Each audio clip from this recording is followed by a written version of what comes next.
오늘 진도 나갈 부분은 KVL부터인데, 뭐 KVL의 뭐 정말 형제 자매와 같은 법칙이 KCL이죠. KCL 지난 시간에 했지만 한 번 더 간단히 리뷰하고 곧장 다음으로 넘어가겠습니다. 여기 있는 대로 KCL, 키르호프의 전류 법칙은요.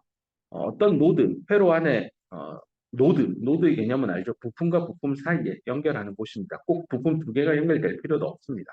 세 개, 네 개, 뭐 다섯 개, N 개가 붙어도 됩니다.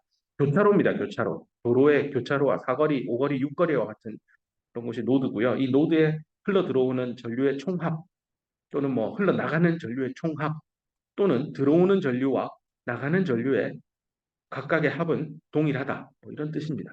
그래서 우리 지난 시간엔 들어오는 걸로 해서 총합은 0이다. 뭐 이런 얘기도 했었고 또 한편에서는 들어오는 전류의 총합이 나가는 전류의 총합과 같다. 뭐 이런 말도 맞고 뭐 이런 얘기들을 쭉 했습니다. 뭐 예제 문제도 풀어봤었습니다. 이쪽에서 아마 멈춘 것 같은데요. 뭐 이 예제 문제, 이 얘기는 별로 어려운 건 없습니다. 왼쪽에 그림 2.15에 있는 회로가 주어져 있고요. 일단 저자가 굉장히 친절하게 뭐이 저항 RL이죠. RL의 양단의 전압은 VL이고 볼티지 드롭 방향으로 흘러가는 전류는 IL이라고 친절히 다 얘도 표시하고 얘도 표시하고 다 표시해 줬습니다. 실제 회로도에서는 이렇게 친절하게 표시 안 해줍니다. 근데 여기는 이제 설명을 위해서 표시를 한 거고요. 오의 법칙을 써서 패시브 사인 컨벤션을 잘 생각하세요. 볼티지 드롭 방향으로 전류가 잘 가느냐 해서 R1에 대해서도 요거 이용하면 오의 법칙 할 수 없죠. 마이너스가 없어요. 더하기입니다. 그렇게 해서 세 가지 다 썼고요. 그다음에 여기에 이제 KCL을 적용을 했습니다. 노드 A 노드 여기 있죠. 이름을 붙인 겁니다. 웬만한 회로도에는 이렇게 친절하게 노드에다가 이름 안 붙입니다. 나중에 연습 문제를 풀거나 시험 문제를 풀 때 노드에 번호를 붙이면 됩니다. 뭐 숫자로 1, 2, 3, 4, 5 붙이기도 하고 A, B, C, D, E로 붙이기도 하고 한글을 사랑하는 학생은 기억, 니은, 디귿, 리을로 하기도 합니다. 뭐든 좋습니다. 그래서 노드 A라고 여기 했고 A에서 여기 좌변, 우변을 보면 나가는 전류입니다. 이렇게 노드에서 노드 A 기준으로 이렇게 흘러가는 게 IS잖아요. 요 녀석. 그다음에 요 I1은 들어오는 거죠. 그러니까 반대로 방향을 뒤집어서 이렇게 나가는 게 마이너스 I1이니까 얘랑 얘를 둘이 더하면 0이 된다라는 게 KCL이죠. 그래서 IS와 더하기 마이너스 IL 이렇게 두 개를 더한 게 0이다. 이런 뜻입니다. 너무 쉬워서 B, C, D도 눈으로 풀면 다 풀릴 겁니다. 감상해 봅시다. B 느낌 오죠? I1, IC 더하면 0. 안 돼. 노드 C는 둘 다 들어오죠. 들어오니까 사실은 그냥 IL 더하기 IC는 0 해도 돼요. IL과 IC 들어오는 거의 총합은 0 해도 되지만 지금 계속 여기 KCL 식 쓸 때는 나가는 거의 총합이 0이니까 그래 노드 C에 나가는 거 이쪽으로 가야 되니까 마이너스 IC가 나가고 이쪽으로 가는 건 마이너스 IL이 나가니까 얘랑 둘이 더하면 0이다. 그걸 여기에 쓰고 있습니다. 여기 D도 해보세요. 자, 이제 KCL의 형제 자매 관계인 KVL을 해보도록 합시다. KVL의 법칙의 정의는 그러니까 활용은 이렇습니다. 어, 둘레죠, 둘레. 어떤 것도 죠. 회로 내 닫힌 경로가 있으면 닫힌 경로를 따라서 이거는 이제 루프라는 개념보다 더 큰 개념입니다. 제가 한번 얘기했죠. 클로즈드 패스 중에 그 안에 그러니까 어떤 클로즈드 패스 자기 자신 내부에 또 클로즈드 패스가 있으면 걔는 루프가 아니에요. 근데 클로즈드 패스가 있는데 그 내부에 더 이상 클로즈드 패스가 존재하지 않으면 그 클로즈드 패스는 루프다라고도 얘기했습니다. 뭐 루프든 클로즈드 패스건 어디가 됐건 그 주위를 뱅글뱅글 돌아서 모든 전압 값들의 대수합은 0이다라는 게 KVL입니다. 이렇게 말하면 이해가 안 될 테니까 왼쪽에 있는 이 서킷을 한번 봅시다. 저항 하나, 둘, 셋, 네 개가 있고 각각의 전압이 이렇게 인가되어 있나 봅니다. 이때 여기 노드에서 출발해서 쭉 한 바퀴 돌아서 원위치하죠. 이때 클로즈드 패스를 정할 때 반드시 노드는 단 한 번만 통과해야 된다 했습니다. 이렇게 가다가 다시 빠꾸 했다가 다시 갔다가 이렇게 돌아오는 건 클로즈 패스 아닙니다. 그렇게는 회로에서 정의하지 않습니다. 그래서 이렇게 한 바퀴 도는 게 클로즈 패스이고 이 내부에 클로즈 패스가 없어서 이는 루프이기도 합니다. 자, 이 루프나 클로즈 패스를 따라서 전압의 썸입니다. 모든 볼티지의 썸을 하라고 했으니 덧셈을 해보면 여기서부터 출발해가지고 얘를 더하고 얘를 더하고 다 더하라는 뜻입니다. 이때 여기 이제 책의 설명은 이게 전압이 rise 하죠. rise 증가하죠. 그다음에 이쪽으로도 가면 마이너스에서 플러스니까 증가하죠. 이쪽으로도 와보면 증가하죠. 얘도 이쪽으로 오면 증가합니다. 그렇게 방향을 잘 세팅했기 때문에 커지는 값이니까 그냥 처음에 V2, 여기 V1, 그 다음에는 V4, 그 다음은 V3 이렇게 라이즈 하는 값들의 총합은 0이다. 뭐 이렇게 쓴 겁니다. 이러면 되게 설명은 뭐 틀림은 없지만 나중에 회로에 실제 적용할 때 되게 힘들어요. 그래서 어, 나의 방법을 하나 공유를 하려고 합니다. 저는 그냥 이렇게 루프를 돌면 이 회로에 내가 이렇게 잡은 거잖아요. 전압을. 또는 회로도에 이렇게 잡혀져 있으면 그냥 그대로 받아들여서 뭐 이렇게 쓰면 내가 마이너스로 들어가네. 그럼 마이너스를 쓰고 V2 이렇게 쓰. 이게 내가 이렇게 습관을 들인 겁니다. 이렇게 하면 마이너스네 V1 쭉 가다 마이너스네 V4 마이너스네 V3 하고 원위치했네 이꼴 0 이렇게 씁니다. 이게 저는 제가 쓰는 KVL 방식이긴 한데요. 뭐 상관없습니다. 라이즈 하니까 나는 라이즈 하니까 올라갔고 V1도 라이즈, V4 쪽도 라이즈, V3도 볼티지 라이즈니까 이렇게 하겠다. 뭐 수학적으로 이거나 똑같잖아요. 다만 제가 제안한 이 방법이 아마 훨씬 더 유용하긴 할 겁니다. 직관적이고 잘 보여서요. 자, 그다음 또 책에서 그래 뭐 올라가는 거에 총합으로 해도 되지만 이번에는 아까 KCL 한 거랑 똑같이 들어가는 전류는 나가는 전류의 합과 같다라는 거와 같은 이치로 전압이 올라가는 거랑 전압이 떨어지는 거의 총합은 같을 거다라는 것도 하나의 주어진 패스 안에서요. 그것도 KVL입니다. 그래서 왼쪽에 있는 이 그림을 한번 서킷을 한번 보면요. 여기서부터 출발해서 이제 갑니다. 전압이 올라갔네. 라이즈죠? 라이즈를 좌변했을 겁니다. 이쪽 갔는데 이쪽으로 쑥 떨어지네. 드랍이죠? 오른쪽에 있습니다. 이쪽으로 가면 또 드랍이죠? 플러스에서 마이너스 오른쪽. 이쪽으로 가면 마이너스에서 플러스로 올라가니까 라이즈. 왔는데 플러스에서 마이너스 가니까 드랍 오른쪽 뭐 이렇게 해서 라이즈의 총합과 드랍의 총합은 같다 뭐 이렇게 쓰는 겁니다. 마치 들어가는 인풋 커런트와 출력 커런트는 같다는 그 KCL의 그 논리와 동일하게 KVL에서는 볼티지 라이즈는 볼티지 드랍과 같다. 근데 저는 별로 마음에 안 들어요. 내가 마음에 안 든다고 여러분이 뭐 안 받아들일 이유는 없지만 저는 그냥 이 왼편에 있는 이 식도요. 여기서 출발해서 한 바퀴 뺑 돌 거니까요. 마이너스 V1 들어가서 플러스 V2 가서 플러스 V3 이쪽으로 오면 마이너스 V4 그리고 이쪽으로 오면 플러스 V5는 0 끝. 이렇게 쓰면 뭐, 수학식이 얘랑 똑같다는 거 이 둘은 확인할 수 있을 겁니다. 네, KVL 너무 쉽죠? 네, 이렇게 쓴다. 이렇게 해서 회로 내에 방정식 하나를 세울 수 있는 무기를 하나 이제 만든 겁니다. KCL이라는 거 하나, KVL이라는 거 하나. 이걸 이용을 해서 회로 안에 모르는 뭐 전류값, 저항값, 뭐 전압값 구하고 싶으면 방정식을 세우고 풀면 됩니다. 됐죠? 뭐 그런 얘기고 이게 아마 이 책에서 얘기하는 제가 방금 얘기한 거하고 비슷한 맥락의 설명입니다. 읽어보면 우리가 클로즈 패스를 시계 방향으로 쫓아가도록 저기 하기로 뽑아낸 겁니다. 그렇게 하자라고 했고 그때 이제 뭘 할당을 하냐면 양의 기호를 전압 강화에다가 주겠다는 거. 그래서 여기서부터 출발할 때 가는데 이게 이 전압 강화가 드랍을 양으로 했는데 얘는 라이즈잖아요. 그래서 이 경우에는 마이너스 VS로 넣자라는 겁니다. 뭐 말은 그럴싸한데 그냥 제가 아까 제안한 대로 마이너스 들어갔으니까 마이너스 VS 이 말입니다. 얘는 이렇게 설명을 했습니다. 그러면 이제 쭉 돌면 플러스로 들어가서 나가는 거니까 조합이니까 플러스 VL 여기 있네. 플러스 VL 썼고요. 이쪽으로 오면 마이너스에서 드랍이니까 마이너스 VC.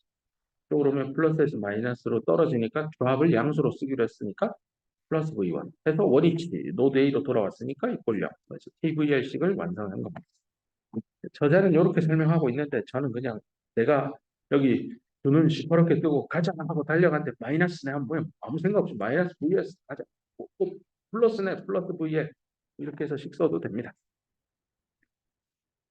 그래서 예제 문제를 풀면서 좀 더 이제 배웠던 KCL, KVL을 한번 접목시켜서 회로 해석에 써보도록 합시다.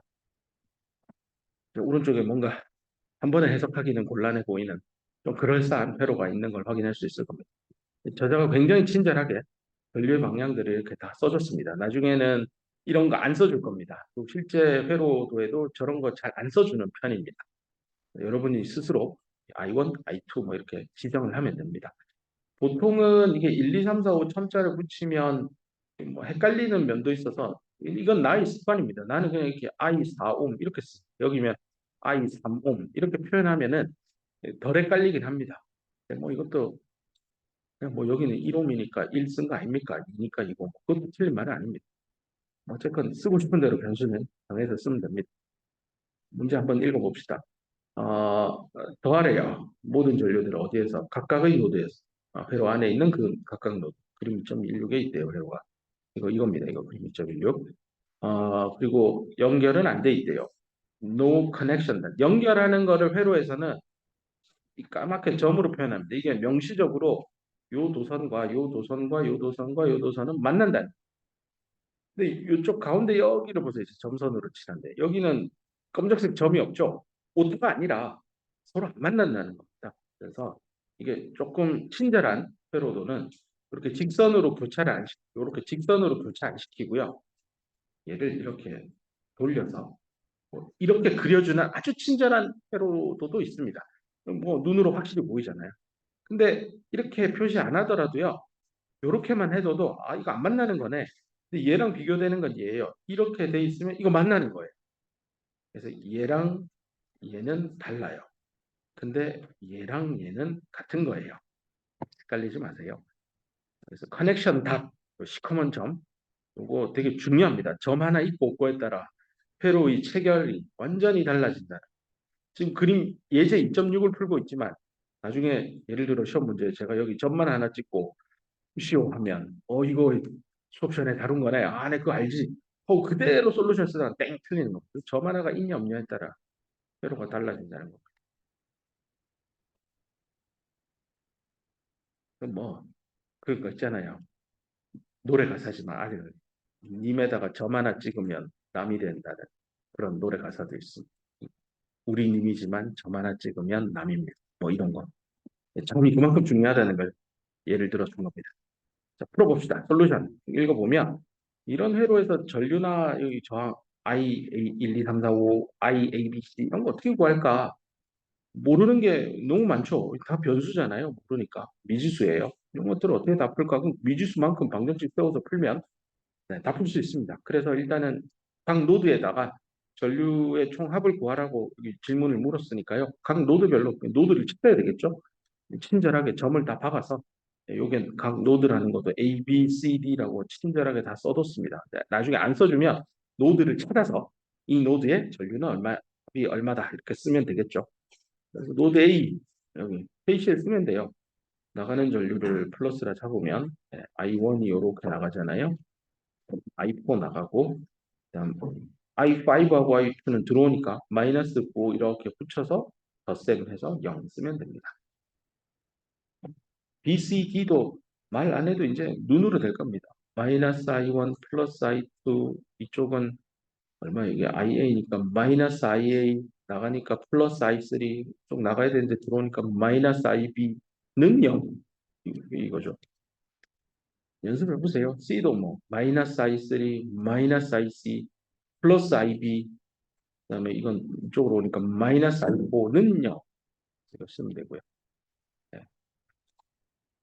너무 쉬운 거라. 들어가고 나가고 이 방향만 잘 잡고 플러스 마이너스 5 놓치지 말고 잘 쫓아오면 됩니다. 예제 2.7 가겠습니다. 얘는 KVL을 연습하는 건데요.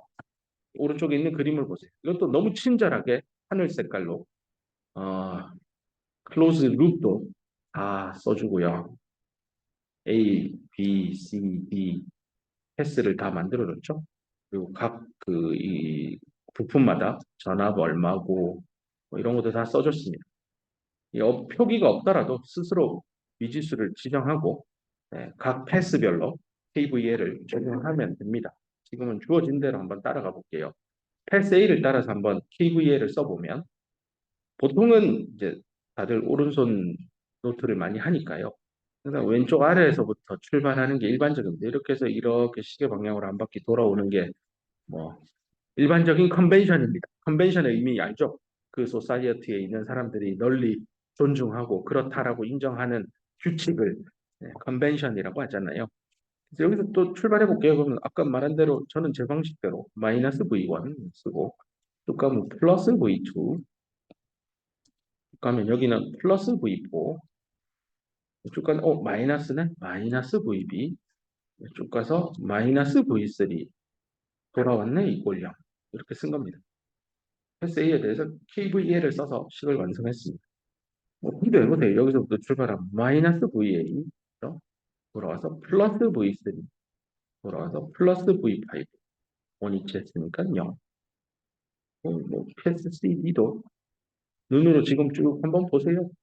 왼쪽 오른쪽 머리 왔다 갔다 하면서 보면 이쪽에서 출발해서 플러스 VB 들어가고 마이너스 V4 마이너스 VC 마이너스 V6 마이너스 V5는 0 이렇게 씁니다. 정말 쉬워 보이죠? 근데 긴장된 시간과 제한된 시간 안에서 이거 이렇게 한 바퀴 돌다가 이거 빼먹고 쓱 돌아와서 얘는 또 안 쓰고 식 세워요. 이런 실수 많이 합니다. 설마 내가 그런 실수를 할까? 합니다. 나중에 중간고사 시험 치고 이거 연습 좀 할 걸 이미 때늦은 후회입니다. 평소에 연습 문제 한 번이라도 더 풀어보고 연습해 보세요. 나는 이거 회로 시험 회로 연습할 때요. 혼자 도서관에 앉아서 공부할 때 시간 재놓고 문제 푸세요. 한 1분 초식에 맞춰놓고 집중해서 빡 푸세요. 또 시간 알람 끝나면 땡! 시간 끝난 거예요. 그렇게 좀 긴장된 상황을 스스로 만들어서 연습을 해보세요. 내가 이런 걸 해보라고 하는 이유는 실제 뭐 회사에 들어가서 현업에서는 손으로 뭐 계산하면 여유 있게 계산하고 검산도 2번, 3번, 4번 옆에 동료한테도 해달라고 하면 돼요. 근데 이건 시험이 있고 좀 또 처음 배우니까 연습을 하는 차원에서는 좀 긴장감 있게 그리고 내 머리를 이런 회로 해석하는데 단련시킨다라고 생각하고 좀 제한된 시간에 집중해서 해보는 연습을 추천합니다. 2.8로 가봅시다. 점심시간 이후에 하는 수업이면 2.8을 잠깐만 이게 꽤 긴데 맞아요. 2.8까지만 하고 잠깐 브레이크를 합시다. 한번 왼쪽에 있는 회로 한번 보세요. 이제 조금은 배운 것들이 막 나오고 인디펜던트 볼티지 소스, 인디펜던트 커런트 소스. 네. 이거 전박이가 그냥 있는 게 아니죠. 회로를 쳤다라는 거고. 여기는 왜 점이 없어요라고 하면 보통 이렇게 지문 2개의 부품이 붙어 있으면 꺾이는 곳에 여기에 점 찍어도 돼요. 찍어서 뭐 특별히 전달할 의미가 없잖아요. 잘 안 찍습니다. 근데 여기는 찍어놨네요. 왜요? 안 찍으면 아래쪽 55mm 이쪽 가로 라인하고요. 이 세로 라인이 안 만나는 거니까 그럼 얘는 문제가 되잖아요. 이것도 말이 나왔으니까 만약에 이 점이 없으면 회로가 어떻게 될까요? 하고 시험 문제 내면 풀 수 있겠어요? 이게 어떻게 지우지? 이게 안 지워지잖아. 뭐라고? 그래서 이 점이 없어요. 노 다시예요. 그럼 어떻게 문제를 풀어야 되냐면 여기서부터 여기 끊을게요. 여기 잘라. 잘린 거예요. 이 혼자 어디 갈 데가 없는 거예요. 이쪽을 회로에서는 플로팅 됐다라고 표현합니다. 뒤에 한 번 더 나올 거예요. 플로팅 됐다는 거는 이렇게 전류가 들어가면 그대로 나올 수밖에 없는 상황이고 이러면 양단의 전압차는 빵볼트예요. 그래서 회로에서 아무 역할을 안 합니다. 회로도에 있잖아요. 회로도에는 있는데 회로상 전류가 흐르지 않는 붕 떠 있는 곳이 돼서 이런 건 이제 브랜치라고 하거든요. 가지. 이 브랜치에 전류가 없어서 이게 플로팅이에요. 그래서 그냥 점이 없으면 깔끔하게 이 점이 없다. 그러면 얘도 같이 쫙 치우면 됩니다. 그리고 요거 3개만 넣고 요런 클로즈 패스로 아마 KVL 써서 식 풀면 15매 흐르는 전류는 얼마 이건 얼마 다 나올 겁니다. 점이 있냐 없냐도 되게 중요합니다. 됐죠? 회로가 있는데 문제 한번 읽어봅시다. 키르호프의 법칙과 옴의 법칙을 써서 I not 이걸 찾으래요. 15매 흐르는 요 전류를 찾으세요. 근데 이것도 친절하게 KVL, KCL, V는 IR 쓰라고 했지만 실제 회로 해석할 때는 여러분 앞에 이렇게 친절하게 가이드 해주는 선생님 없습니다. 그냥 이런 회로가 있어요. 10분 얼마 걸릴까? 이렇게. 실제 저도 시험 문제 낼 때 그냥 find I not 이것만 딱 쓸 겁니다. 딴 얘기 안 할 겁니다. 어떤 회로 해석을 쓰건 그거는 문제 푸는 사람의 마음이니까 어떻게 풀든 답만 맞추면 됩니다. 예. 그리고 어떻게 풀까? 앉아서 생각을 해보면 우리 배운 대로 이쪽에 6A 그러면 이렇게 6A가 들어오겠죠. 이쪽으로 I not이 가요. 결국 만나서 이렇게 뭔가 나갈 것 같아요. 이런 것도 있고 또 클로즈 패스를 생각하면 요것도 하나 보이고 요렇게도 하나 보이고 그리고 흑개도 하나 있을 거. 뭐 이런 거에 KVL을 쓰면 되고 뭔가 식을 세우다 보면 모르는 변수 i나 하나 정도는 풀 수 있는 방정식을 세울 수 있을 것 같습니다. 오늘 배웠으니까 이렇게 생각이 나는 거죠. 그럼 이걸 들고 풀어봅시다. 여기 저자가 제안한 방법을 최대한 존중해서요. 그 저자가 다 씁니다. 전압을 이렇게 다 주는 겁니다. 이쪽으로는 I1, 이쪽은 I not이라고 했으니까 얘는 V not 이렇게 표현을 합니다. 이렇게 해서 이렇게 시작을 한대요. by redrawing. 다시 그림으로써 문제를 한번 풀어보겠습니다. 뭘 다시 그리냐? 회로. 그리고 이 중요하죠. by assigning. 할당함으로써 모르고 있는 전력값 55매, 55명이에요. 요거의 전류 얼마인지 모르니까 I1이라고 할당한 겁니다. 그다음 15음도 얼마의 전압인지 몰라서 V not이라고 unknown voltage로 썼습니다. 그러고 났더니 이 그림 이게 2.19입니다. 책에 이렇게 회로가 그려졌습니다. 이때 그리고 이 노드도요. 친절하게 여기 왼쪽에는 노드 이 번호 붙이지도 않았잖아요. A라고. 여기 이제 A. 요 노드도 B 하고 이렇게 다 썼습니다. 번호도 다 붙여주고요. 이렇게 해야 우리가 뭐 하고 있는지 디스커션 하는 걸 좀 도와줍니다. 일단 I not이라고 하는 거는 가만히 이 회로를 쳐다보면 I not은 120V 전원 전압에서 나와서 가는 놈이잖아요. I not은 이게 120V 소스에서부터 튀어나오는 이 전류값일 거예요. 그렇기 때문에 two unknown current 얘랑 얘 모른다고요. two unknown current를 들고요. 두 개의 연립 방정식 대신에 모르는 두 개의 변수가 들어가도록 만들어 보겠다는 겁니다. 아마 이 저자는 I not이랑 I1을 타겟해서 설명하는 것 같습니다. 120V에서 전류가 빡 빠져나오면 I not이 될 거고 그 중에 일부는 I1으로 가고 일부는 이쪽으로 갈 텐데 아마 그 놈은 이걸로 확실합니다. 여기로 나가는 건 마이너스 6A가 너무 뻔한 얘기죠. 결국은 이 전원전압에서 에너지가 분출되어서 I not과 I1으로 뭔가 분화되어서 나갈 건데 이걸 어떻게 좀 풀어볼까? 여기서 저자는 이제 KCL을 써봅시다 라고 합니다. KCL을 노드 B에도 적용하고 노드 C 둘 중에 하나에다가 하나 적용을 해봅시다 라고 제안을 합니다. 그래서 노드 B에 먼저 해봅시다 라고 하고 앞에 있는 그림 그대로입니다. 똑같은 거고요. 노드 B에다가 KCL을 적용하면 이런 대로 나가는 전류 I1 플러스 들어오는 전류는 부호 바꿔서 마이너스 I0 이건 나가는 거죠. 이쪽도 들어오니까 나가는 걸로 따지면 부호 바꿔서 마이너스 6 됐습니다. 노드 B에 대해서 KCL을 적용했습니다. 모르는 거 두 개인데 식이 하나니까 풀어질 리가 없죠. 뭔가 하나 더 필요합니다. 그래서 두 번째 이퀘이션으로 KVL을 한번 써보겠다. 근데 이때 KVL을 혼자 쓰지 말고 전압 강화를 계산을 해야 되는데 이런 저항 값들은 양단의 전압차는 저항과 전류의 곱으로 표현하는 오음의 법칙을 아니까 그걸 좀 곁들여서 같이 써서 풀어봅시다 라는 겁니다. 그래서 오음의 법칙으로부터 V not 요거는 10 곱하기 I not 패시브 사인 컨벤션 꼭 확인하세요. V not은 플러스 10 I not입니다. 그리고 이쪽 V1은 위에서 밑으로 볼티지 드롭 방향으로 I1을 세팅했으니까 패시브 사인 컨벤션 잘 맞추어서 V1이 결국은 저항 50 곱하기 전류 I1이라는 것도 알 수 있습니다. 이걸 노팅 알기 때문에 우리가 더 할 수 있습니다.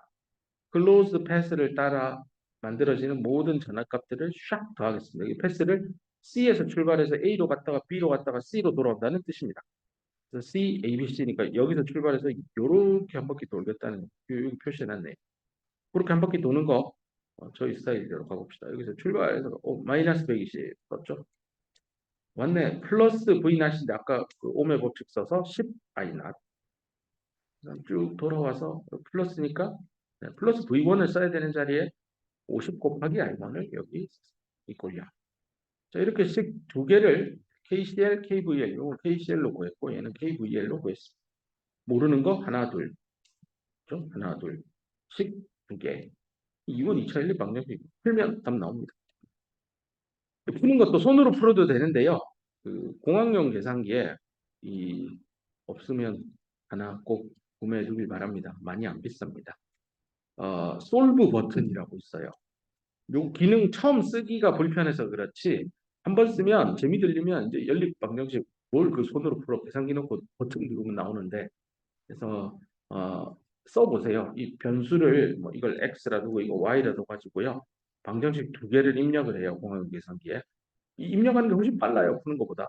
솔브 딱 누르면 x는 얼마, y는 얼마 바로 튀어나와요. 경험해 보길 바랍니다. 근데 경험해보라는 이유가 나중에 챕터 3, 4, 5, 6 넘어가면요. 계산기 없이는 못하겠는데요 하는 곡소리들이 나오기 시작할 겁니다. 왜냐하면 숫자가 얘는 다 정수로 예쁘게 만들어진 거지만 나중에 진짜 회로를 보면 이거 2.4, 이거 뭐 4.6, 이거는 마이너스 11.5 이렇게 들어있다 생각할 거예요. 상상만 해도 계산하기 싫을 겁니다. 그래서 꼭 계산기 쓰는 연습을 미리 해두길 바랍니다.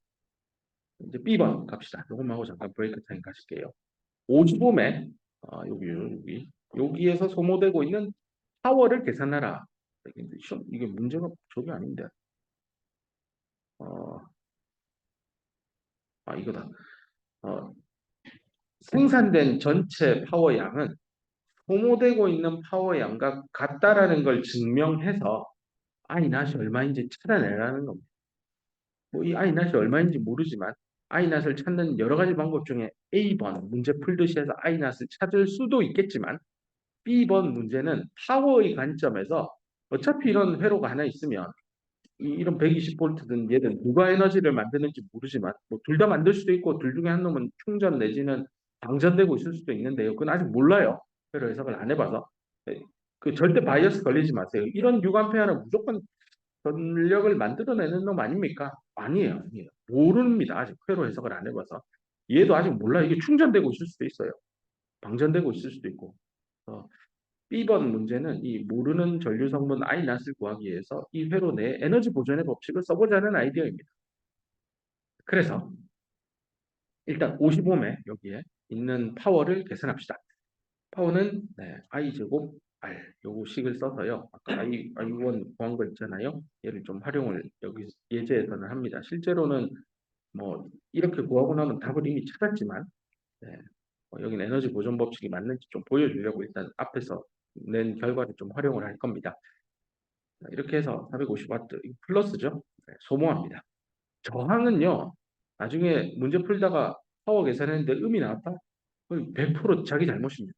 저항이 파워를 생산하는 경우는 회로 안에서는 아직 없습니다. 물론 아주 특별한 저항 부품이 있습니다. 네거티브 디퍼런셜 위지스터라고 음의 그 저항 가지는 놈이 있는데요. 그거는 지금 이런 리니어 서킷에는 다루는 회로 성분이 아니니까 감안하지 않아도 됩니다. 그 다음 15홈에서 소모하는 파워 얘도 뭐 I 제곱 R 쓰면 되죠. 똑같이 써서 답을 구하면 되고요. 그 다음에 120V 또 얼마나 파워를 쓰느냐인데 요렇게 흘러가는 커런트가 결국은 I 낫이 요렇게 흘러가잖아요. 근데 전류가 가는 방향하고 전압의 방향이 반대잖아요. 마이너스 쓰고 전압과 전류의 곱입니다. 패시브 사인 컨벤션. I 낫이 아까 마이너스 3이라고 했으니까 그대로 잡아놓으면 얘도 0입니다. 이 결과 120V는 지금 파워를 쓰고 있는 겁니다. 발전하는 게 아닙니다. 그러면 결과적으로 아마 저기에 유일하게 남아있는 회로 성분이 6A짜리 전류원이 파워를 만들고 있는 것 같습니다. 실제 전류원 양단의 전압값과 흐르는 전류값이 지금 부호가 반대니까 마이너스 붙여서 V1과 6A를 곱하면 V1이 이 정도 나오는 거 확인할 수 있습니다. 어디 갔냐? V1을 여기 계산해가지고 대입하는 거. V1은 여기 I1과 50의 곱이니까 150에서 여기 대입하면 이렇게 음이 나오는 걸 확인할 수 있습니다.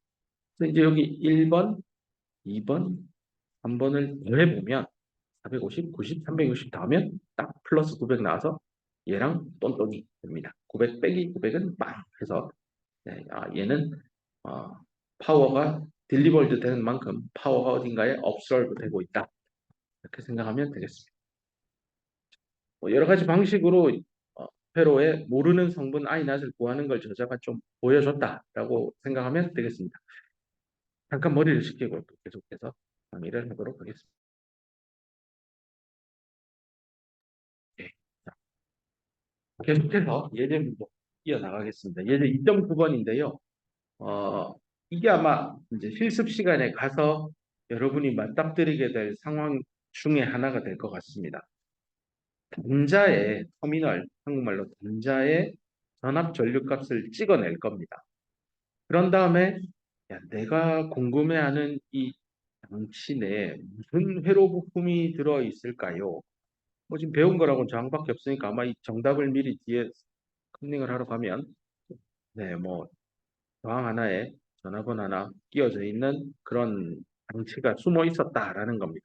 물론 이 블랙박스를 까보지 않았기 때문에 실제 뭔지 모르지만 적어도 외부의 두 터미널에서 이 장치를 조사하기 위해서 이렇게 전압도 측정하고요. 내가 관심 있어 하는 두 개 터미널 사이에 전압차도 찍고 두 터미널 사이에 흐르는 전류값도 측정하는 겁니다. 이런 건 이제 측정하는 전류계, 전압계는 디지털 암미터계라고 잘 만들어져 있습니다. 가져다가 찍어보면 됩니다. 그래서 실제로 실험을 해서 내가 모르는 미지의 박스 안에 이 안에 저항이 몇 개 있는지 전화번호 몇 개 있는지 아무도 몰라요. 만든 사람만 알겠죠. 하지만 외부에서 제3자가 되어서 이 안에 뭐가 있을까? 실제 뭔지 모르지만 적어도 이 디바이스를 이렇게 모델링하면 저놈이 어떤 동작을 할지 내가 다 예상할 수 있어. 라는 걸 만들어 보고 싶습니다. 그런 거를 회로 모델이라고 합니다. 실제 뒤에서 잠깐 컨닝을 하고 온 게 30V와 5ohm이지만요. 실제 이 내부 회로에 30V와 5ohm일까요는 또 다른 문제입니다. 이거는 설계한 사람이요. 나는 그렇게 설계 안 했는데 사실은 30V예요. 2.5ohm하고요. 2.5ohm 이렇게 직렬 연결해서 만들었거든요. 근데 왜 저한테 너 이거 만들었니라고 물으면 저는 그거 만든 거 아니에요. 근데 이제 우리 공부했으니까 야 이거 두 개 합치면 오지. 맞아요. 뭐가 되었건 내가 밖에서 바라보는 노드 A와 B에서 볼 때는 실제 설계자가 이렇게 만든 회로가 나는 아마 실제 설계자가 이렇게 회로 만들었을 거야. 30V랑 5ohm짜리 썼겠네 하고 하는 거나 아니 노드 A와 B에서 이렇게 측정을 전압을 VAB 측정하고 이걸 IAB 이렇게도 표현한 ASB로 부르는 전류 그걸 측정하면 얘나 이 위에서 이렇게 찍어서 얻어낸 VAB나 똑같겠죠. 왜냐하면 30V 2.5ohm 두 개 직렬 연결한 거야. 30V 5ohm 단거야. 똑같을 거 아니에요. 그러면 이런 걸 정말 찾을 수 있을까요? 찾을 필요 없다니까요. 우리가 관심 있는 건 내가 모르는 그 미지의 박스를 가장 단순한 회로 모델로 모델만 만들면 된다는 거예요. 그래서 그런 작업들을 실습 시간에 실습을 통해서 직접 데이터 측정하고 한번 내부의 모델을 만들어 보는 것도 해본다라고 일단 가정을 하면 이 문제가 좀 더 몸에 와닿을 겁니다. 모르는 의미의 장치를 던져주고요. 거기에 납땜이 돼가지고 이렇게 빠져나온 금속품 두 개가 있다고 합시다. 저 안에 도대체 뭐가 들어있을까? 몰라가지고 측정기를 들고 전압과 전류값을 측정한 겁니다. 이때 전압을 얼마 줄까? 내가 정하면 되죠. 30V 줬더니 전류가 하나도 안 나와요. 15V를 줬더니 전류가 흘러요. 0V를 줬다는 건 이 둘을 그냥 갖다 붙인 거예요. 그랬더니 전류가 6A 하나 흘러요. 뭐 더 측정할 수도 있죠. 40V, 50V 주고 더 측정할 수도 있지만 일단 여기서는 실험을 3번만 해서 측정을 다음과 같이 했다고 합시다. 테이블로 주니까 잘 안 와닿아서 그래프로 그린 겁니다. VT와 IT. 이 T는 테스트입니다. 테스트. 나중에 이런 걸 이제 테스트 볼티지 뭐 이렇게도 나중에 태분한 등가해로 구할 때 테스트 뭐 커런트 얼마, 테스트 볼티지 얼마 뭐 이렇게 해서 나중에 여러분 스스로 테스트 볼티지 VT를 잡고 제가 회로를 풀겠습니다 하고 막 답안도 쓰고 하는 날이 올 겁니다. 어쨌든 VT와 IT를 그래픽하게 표시를 하니까 이렇게 점 3개를 찍었는데 이게 직선이 나왔다는 거예요. 우리 교과목명이 영어로 리니어 서킷이라고 했습니다. 딱 느낌이 오죠. 리니어하네. 리니어하네. 이 디바이스 안은 리니어 서킷입니다. 서킷 줄여서 CKT라고도 많이 써서 짧게 썼습니다. 리니어 서킷이에요. V는 IR 뭐 이런 걸 겁니다. 가봅시다. 쭉. 저자가 제안하는 솔루션을 한번 하나하나 밟아 봅시다. 2.1, 여기 밑에 이 그림입니다. 여기 그래프에 이제 전류에 대한 함수로 V를 썼습니다. 그러니까 V를 I에 대한 펑션 F로 이렇게 써봤다는 거. 이 정도는 수학 실력이 있으면 찾으시죠. 길게 구하고 X 별편, Y 별편 아니다. 오케이? Y는 AX 플러스 B의 직선의 방정식 써서 구했습니다. 문제는 이제 이런 식을 유도하는 건 수학 실력인 거고요. 이걸 보면서 이제 회로적으로 해석해내는 겁니다. 이 30은 회로에서 무엇일까? 숫자 상수 30이 아니라 이게 볼티직 소스로 30볼트구나. 그다음 이 5는 테스트 전류원의 곱해진 값이니까 이건 아마 저항 5옴일 것이다. 이 방향은 또 왜 마이너스일까? 얘는 왜 플러스일까? 이런 것들을 한번 해석하고 싶은 겁니다. 요거의 결과가 뒤에 이미 여기 답이 있습니다. 플러스 요런 방향이고 5를 여기다 달았어요. 이거 왜 저렇게 되는지 이제 차차 익혀가 보도록 합시다. 그래서 여기 나오죠. We need to identify the components입니다. 이 서킷 모델의 30, 마이너스 5, IT 이거를 하나하나 규명을 해보자는 겁니다. 이 서킷 모델 안에 이런 식을 넣어보겠다라는 의미로 받아들인다면 그럼 그 회로 모델 안에 각각의 부품들의 관계를 어떻게든 좀 찾아내야 됩니다. 그래서 또 우리 배운 대로 KVL을 먼저 써봅시다. KVL이 뭐죠? 우리한테 이런 얘기를 들려주는 녀석이잖아요. 어떤 두 개의 회로 부품이 직렬로 연결돼 있어요. 그럴 때 전압 강화는 더하면 된다라는 얘기죠. 그러면 이 위에 있는 이 이퀘이션으로부터 두 개 중에 하나는 분명히 이게 30이 있고 뭔데 이게 좀 더한 거잖아요. 30 더하기 마이너스 5 IT니까. 그걸 더했으니까. 이게 KVL을 내가 만약에 이 디바이스 안에서 이렇게 뺑 루프를 돌았으면 부품 하나, 부품 둘, 그거구나. 좀 전에 공부했잖아요. 전압원 지날 때는 아마 이게 이렇게 플러스 돼 있으면 뒤집어져 있었으면 제가 밑에서부터 출발하면 플러스 30이네 하고 이걸 썼을 거예요. 플러스 30. 뺑 도는데 OIT인데 백이니까 아마 이게 있는데 IT가 이 방향인가 봐요. 그러니까 5옴이고 그래서 내가 도는 방향하고 반대라서 마이너스 붙여서 OIT 했나 봐요. 근데 더한 거니까 이 루프 안에는 두 개밖에 없구나. 30하고 OIT라고 하는 저항에서부터 유래한 전압 강화. 그 두 개 말고는 루프 안을 돌면 또 뭔가 더 있으면 아마 여기에 더하기 또 뭔가 붙었을 텐데 없잖아요. 그러니까 저 디바이스 안에 KVL을 적용하면 두 개 있구나. 그래서 여기 나옵니다. two component를 가로질러서 얻어진 전압 강화가 직렬 연결돼서 더한 걸 거다. 근데 이 위에 이 모델이 이미 그런 얘기를 해주고 있는 거죠. 그래서 그냥 y는 x 플러스 b라는 간단한 직선의 방정식이지만 이걸 KVL 측면에서 쳐다보면 두 개의 회로 성분이 루프 안에 있구나 이렇게 해석할 수 있습니다. 그다음 상식도 중요합니다. 이게 상수라는 의미는요. 이거 IT하고 상관없이 무조건 30이에요. 우리 앞에서 공부했잖아요. 이런 독립 전압원은 여기 흘러가는 전류가 얼마이건 그것과 무관하게 무조건 이게 30볼트면 그냥 30볼트. 근데 여기 30이잖아요. 뒤에 어떤 전류값도 관여할 수 없는 숫자 30이잖아요. 그래서 여기는 regardless of the current. 그 루프를 이 디바이스 안에 루프를 따라 KVL을 세웠을 때 루프를 따라 흐르는 전류의 값이 얼마이든 그러니까 난 그것과 상관없이 30이에요. 하니까 이거 백발백중 이 상수 30은 나중에 회로로 모델링 되어서 들어갈 때 독립전압원으로 모델링 되겠구나. 실제 뒤에 답 뺏겨보면 이렇게 모델링 해놨죠. 그런 의미다.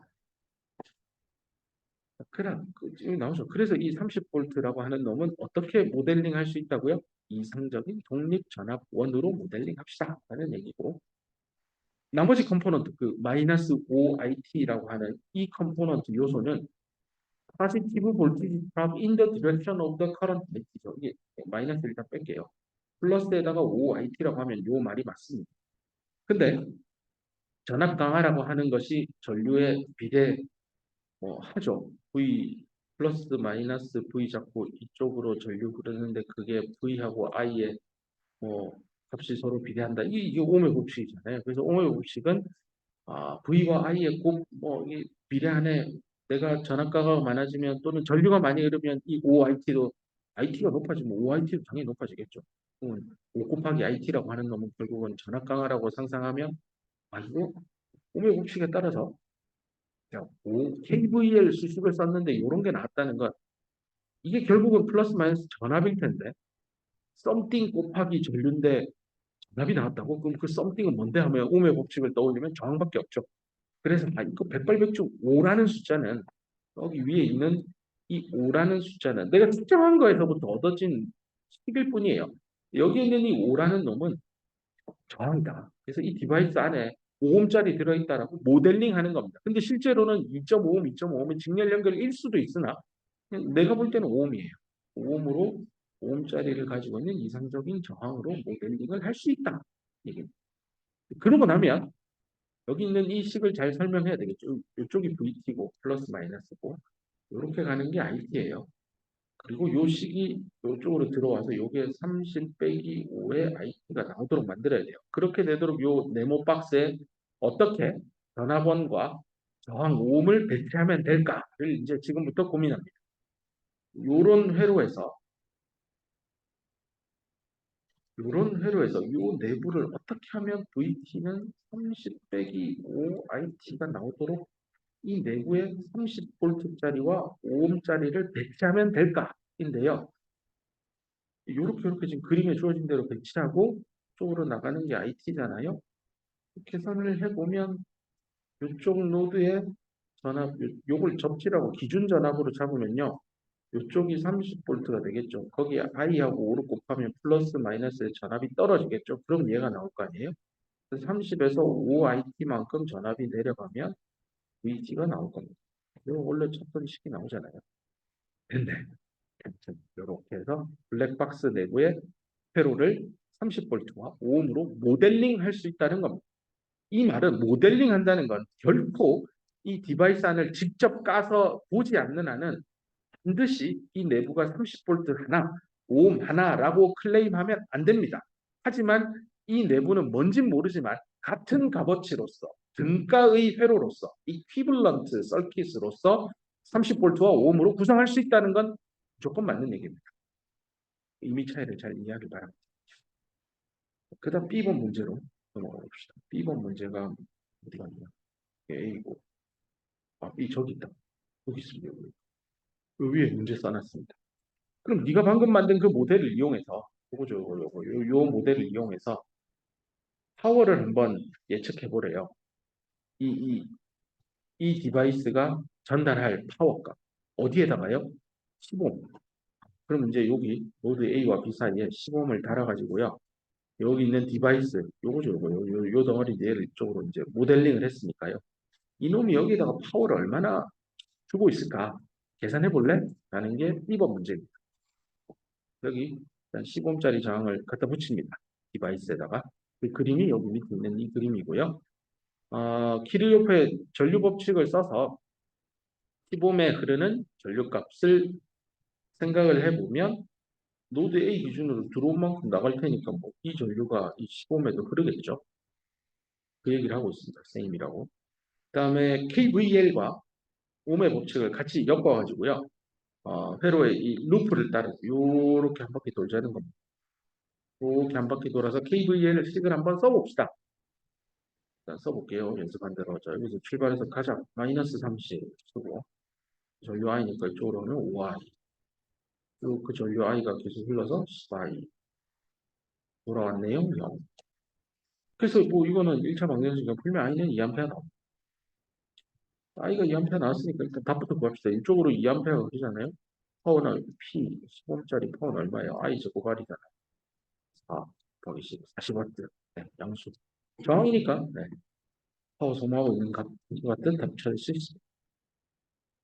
네, 뭐 여기까지 일단 예제 문제는 풀었고요. 이 P 두 개를 좀 풀고 수업을 마치면 좋을 것 같으니까 일단 풀어봅시다.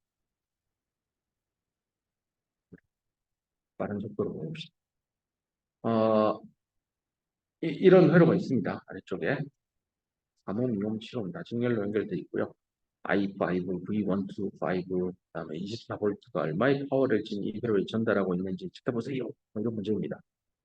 불친절하게 노드가 이름하고 뭐 이런 거 그나마 좀 주긴 줬어요. 문제에서. 그리고 이제 오른쪽에 여기 그림을 보면 회로를 예쁘게 전류값 노드도 이렇게 표시하고요. 저항마다 얼마의 전압이 떨어지는지도 친절하게 일단 써봤습니다. 여기서 저자는요, 이 플러스 마이너스 방향, 이 소스라서 IS예요. 내려가는 방향. 얘는 전류가 요 문제에 주어졌으니까 V2, 요 방향으로. 다 패시브 사인 컨벤션에 맞추어서 V5잖아요. 내려가는 방향으로 I5. 여기 이렇게 잡았고, 이쪽은 플러스 마이너스니까 전류도 이렇게 흐른다고. I1, 요 I1 이렇게 적었어요. 이 사람은 이제 이렇게 세팅을 한 거고요. 뭐꼭 그에 따를 필요는 없습니다. 자기 마음이니까. 자, 이제 이 회로에서 방정식을 세우기 위해서 KVL을 동원을 해서 그러면 여기서부터 출발합니다. 요 방향, 요 루프 보이죠? 돌아가면 마이너스 24, 플러스 V2죠. 이제 이거를 그냥 플러스 3I2로서 나중에 고칠 겁니다. 그 다음에 또 오면 플러스 V5. 좀 마이너스죠? 마이너스 V 쪽으로 돌아오니까 원위치했으니까요. 여기 친절하게 오명 곱식이 써서요. V2가 3I2, V5는 7I5, 이거는 2I1. 바로 써도 됩니다. 이미 한 바퀴 돌 때 오명 법칙까지 감안해서 써도 좋습니다. 이렇게 하나 하고요. 그 다음 KCL 써서 하는 건데 이거는 뭐 노드가 여기 네 개가 있으니까요. 이미 얘는 전류를 너무 많이 지정을 했어. 요렇게 들어오면 여기로 나가잖아요. 그러니까 들어오는 I2는 나가는 I5라는 게 같다는 건데 굳이 이런 변수를 그러니까 앞으로 쓰지 말고 그냥 하지 마. 그냥 이쪽 I2는 이것도 I2예요. 그래서 그렇게 생각하면 이쪽으로 I2가 그러니까 이쪽 노드에 대해서 KCL 적용을 보면 I2 들어오고 I1도 들어오죠. 방향을 그렇게 세팅을 했으니까. 그래서 책에서는 이게 5니까 그대로 따라갈게요. 5하고 I1 더해서 들어오는 거에 답은 0. 이걸 하는 겁니다. 이쪽 노드 보면 들어오는 거 IS고 나가는 게 I1이잖아요. 들어오는 거랑 나가는 거랑 같다. 이렇게 또식 세우고. 이쪽도 마찬가지예요. 이쪽으로 나가는 게 IS고 이쪽으로 나가는 게 I2잖아요. 나가는 거의 총합은 0. 이렇게 또식 세우고. 그래서 뭐 이렇게 KCL에서 식 3개나 써놓은 겁니다. 별거 없습니다. 이렇게 한 다음에 원래 식에다가 대입을 해가지고 어떻게든 I5 내가 구하려고 하는 I5를 구했습니다. 그래서 뭐 자동으로 BCD가 V1, V2, V5도 오면 음식 써가지고 계산하면 금방 풀 수 있을 겁니다. 꼭 해보세요. 별로 안 어렵습니다. 마지막으로 파워, 이거 물었으니까 이쪽에 24V 물었으니까 여기 소스 전류값을 알면 되잖아요. 아까 전에 문제에서 처음에 세팅한 소스의 값이 요 내려가는 거죠. 플러스에서 마이너스죠.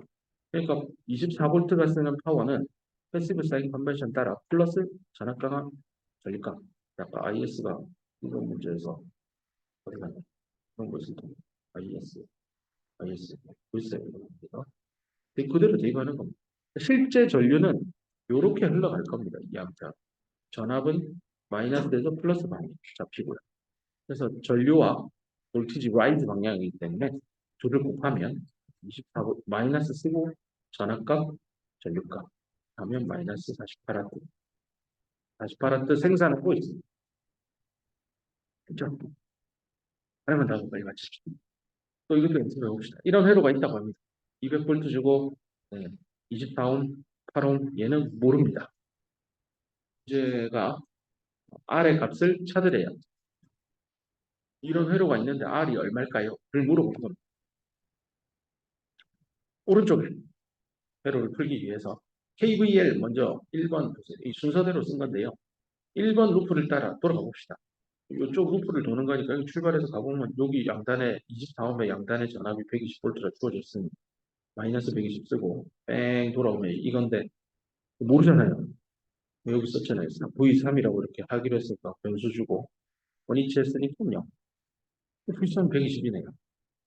이런 것들은 KVL을 안 써도요. 여기가 같은 공통의 노드인데 요만큼 올라가나 이게 같은 공통이면 두 24옴 8옴은 병렬 연결되어서 여기 다 120V 여기 120V니까 8옴 양단은 120V예요. 다이렉트로 이렇게 답을 써도 될 겁니다. 그러나 루프를 이용해서 KVL로 한 번 더 재차 확인한 겁니다. V3를 구했으니 I3, 이 8옴에 관통하는 전류값을 옴에 묻혀 쓰면 되잖아요. V는 아니야 써서 15A 확인했습니다. 그 다음 두 번째 스텝은 24옴에 흐르는 이 전류를 구하고 싶은 겁니다. 이거야 뭐 너무 쉽죠. 24옴에 양단 전압 보였으니까 V는 IR 써서 5A입니다. 그랬더니 이제 세 번째 요 노드죠. 위에 있는 요 노드인데 요 2번 스텝에서 요 내려가는 게 5A하고 1번 스텝에서 요렇게 가는 게 15A잖아요. 요 노드에다가 KCL을 적용하면 요렇게 흘러 들어온 게 5와 15로 나누어진 거잖아요. 그래서 들어가는 전류값을 요 모르는 저항 아래 흐르는 전류 I1이라 잡으면 요 I1은 5와 15의 합일 겁니다. 20번. 됐습니다. 이번에는 마지막 왼쪽에 있는 클로즈 패스를 따라 KVL을 적용해 봅시다. 여기서부터 출발해서요. 마이너스 200이네요.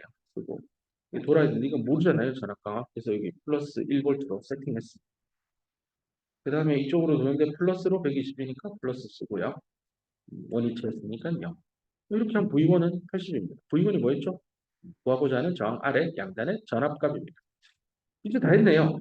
아까 3번 스텝에서 R에 관통하는 전류 I1이 20A고 4번 스텝에서 전압이 80V니까 둘을 옴의 법칙을 써서 계산하면 저항은 4옴이어야 된다는 겁니다. 2.6번 문제의 정답은 4옴이 되겠습니다. KVL, KCL, 옴의 법칙 잘 믹싱해서 회로 해석을 하면 어떤 회로 해석이건 볼 수 있습니다.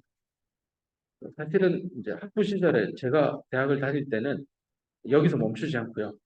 지금은 여기 안 계신 교수님인데 숙제를 주셨어요. 1학년 1학기 때 배운 C언어를 이용해서 이런 회로를 해석할 수 있는 프로그램을 짜와라. 큰 병력 같은 소리를 했어요.